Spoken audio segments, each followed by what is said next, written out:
Assalamualaikum warahmatullahi wabarakatuh. Yang terhormat Bapak Teguh Fahmi MPD, selaku dosen pengampu mata kuliah permasalahan anak usia dini. Kami dari kelompok 1, saya Amalia Putri, dan kedua rekan saya yaitu Aulia Febrianti dan Aureda Syafitri. Di sini kami akan membahas mengenai permasalahan pendidikan anak usia dini dan solusinya. Materi pertama akan disampaikan oleh rekan kami yaitu Aulia. Kepadanya disilahkan.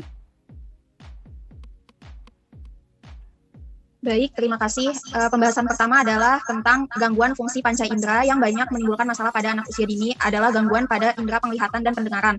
Gangguan penglihatan dapat disebabkan oleh faktor biologis dan juga karena faktor lingkungan. Seperti pembiasaan, gangguan pendengaran dapat disebabkan oleh infeksi pada telinga yang dibawa sejak lahir atau karena kebersihan lubang telinga yang tidak terjaga. Selain itu juga karena lingkungan yang terlalu bising atau terlalu bisik-bisik.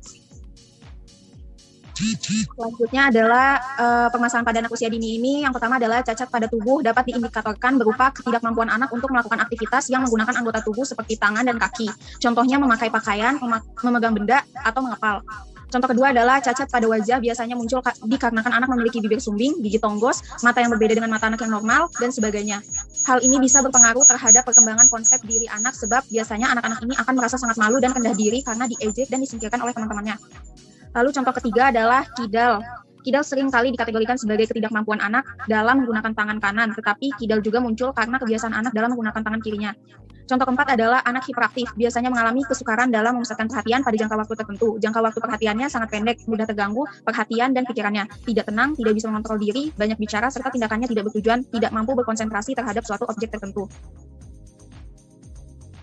Lalu ada permasalahan yaitu ngompol. Faktor penyebab ngompol adalah kelainan fungsi fisiologis pada vesika urinaria dan uretra, lubang kencing sempit, epilepsi, tidur yang terlalu nyenyak, ketidakmatangan fisiologis, jaringan saraf, otonom, akibatnya ketidakmampuan kandung kemih untuk menyimpan air kencing menjadi kurang. Gangguan tingkah laku, gangguan emosional, regresi ke arah stadium, penelantaran toilet training, intelijensi rendah, dan keturunan.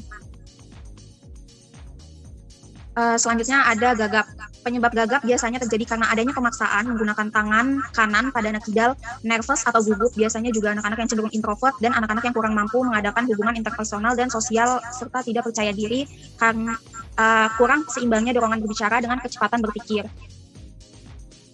Lalu ada juga ketakutan. Ketakutan ini biasanya disebabkan oleh beberapa hal, diantaranya adanya cerita-cerita seram atau menakutkan, takut pada kegelapan karena membayangkan hal-hal yang seram.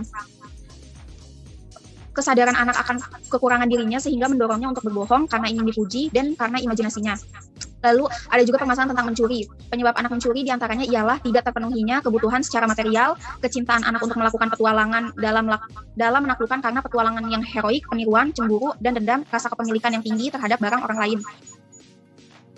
Lalu ada juga permasalahan tentang agresif. Penyebab anak agresif diantaranya karena terkekang, reaksi emosi terhadap frustasi karena dilarang melakukan sesuatu, dan peniruan dari orang dewasa. Lalu ada juga autisme. Gejala yang muncul pada anak-anak autisme adalah karena komunikasi perkembangan bahasa yang lambat atau sama sekali tidak ada. Kadang-kadang kata-kata yang digunakan tidak sesuai dengan artinya. Interaksi sosial, anak ini suka menyendiri, tidak ada kontak mata dengan sosial atau orang lain, tidak tertarik untuk bermain dengan teman-teman lainnya. Baik, terima kasih atas pemaparan materinya. Materi selanjutnya akan dipaparkan oleh saya sendiri. Mengenai perkembangan. Nah, pertama ada perkembangan fisik. Perkembangan fisik memahami konsep kepribadian, cara menghargai dan mencintai diri sendiri dan memaafkan diri sendiri. Yang kedua, motorik. Motorik ini melakukan aktivitas positif, mengeksplor dunia dan bebas mengekspresikan diri. Next. Lalu ada kognitif. Kognitif memahami konsep dasar, pola dalam berpikir kritis, berimajinasi dan meningkatkan kreativitas. Selanjutnya ada sosial. Sosial beradaptasi dengan baik dalam segala kondisi, lancar berkomunikasi dalam lingkungan sosial, belajar simpati, menghargai, menghormati, menerima, dan empati, adil dan bertanggung jawab.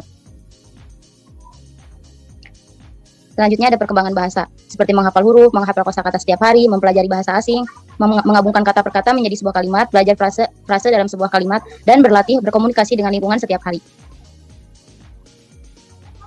Selanjutnya ada perkembangan emosi. Yang pertama, suasana rumah damai tanpa adanya pertengkaran atau kekerasan. Berperilaku dan berkata lembut tanpa unsur menghina, menghakimi, atau kasar. Libatkan anak dalam diskusi dalam mencari dari permasalahan. Beri kesempatan dalam mengeksplor dunia, berekspresi tetapi masih dalam pengawasan. Nah, selanjutnya ada perkembangan agama. Kenalkan si anak pada Sang Pencipta, kitab suci, malaikat, nabi, serta kodo dan kodar. Ajarkan mereka setiap hari tata cara berwudu, sholat, zikir, membaca doa, dan mengaji yang benar. Lalu, ajak anak mengunjungi tempat-tempat ibadah. Latihan pembiasaan dan pengawasan.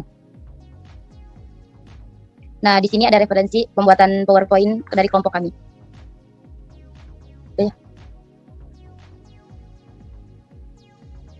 Baik, demikianlah pemaparan dari kelompok 1 mengenai masalah pendidikan anak usia dini dan solusinya. Kekurangannya mohon maaf. Wassalamualaikum warahmatullahi wabarakatuh. Waalaikumsalam warahmatullahi wabarakatuh.